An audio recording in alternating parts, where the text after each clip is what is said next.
reform impacting all sectors and every aspect of government, promoting trade competitiveness with enhanced transparency and efficiency. I therefore congratulate Pakistan Customs in taking the lead in this very important initiative and for putting in the necessary legal and institutional framework in place that will help develop a state-of-the-art system for taxpayer facilitation.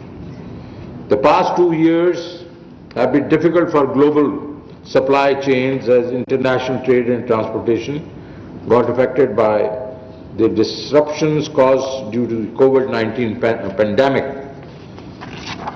resulting in multi-fold increase in the cost of production and shipping.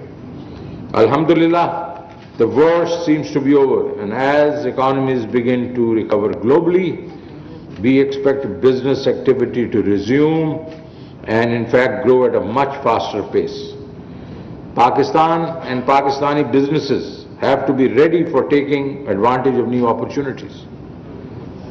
As a government, our priority is to facilitate businesses, including small and medium-sized businesses, by providing a suitable enabling environment for growth and innovation and improving their competitiveness by reducing the time and cost of doing business.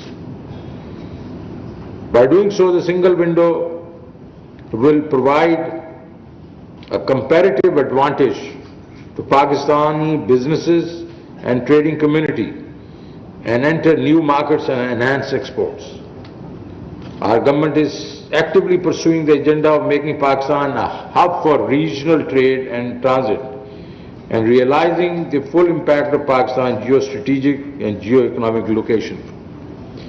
In this regard, a major milestone was achieved by operationalizing the TIR agreement and dispatch of transit consignments to Uzbekistan and Turkey.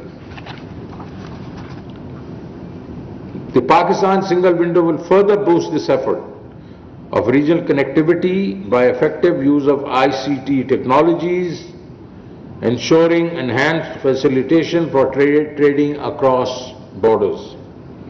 Countering financial crimes and trade-based money laundering is one of our key priorities, and I am delighted to know that by integrating with international shipping and banking databases, Pakistan single window will eventually enable seamless collection and dissemination of information to Customs, the State Bank of Pakistan, and other relevant agencies for prevention of such crimes and malpractices.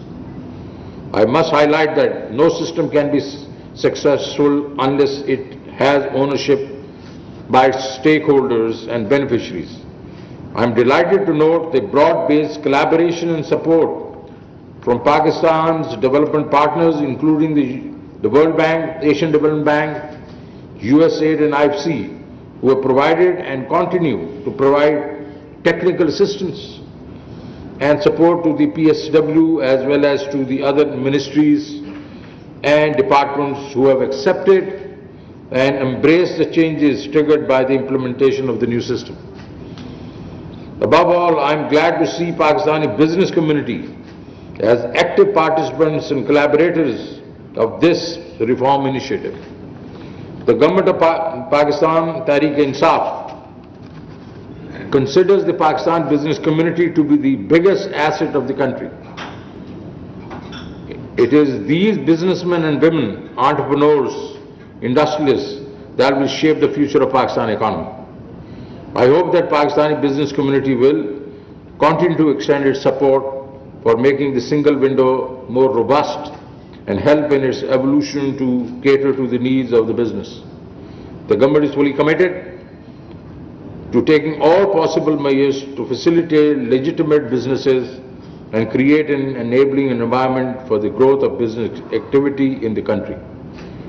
Where the government is playing its role in facilitating the businesses, the business community also has the responsibility to play its role in the development of our beloved homeland. In the end, I once again congratulate Pakistan Customs, the single window team, and our international partners on the successful launch of Pakistan single window.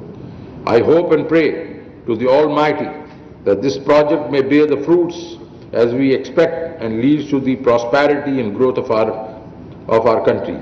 I thank you all. God bless Pakistan.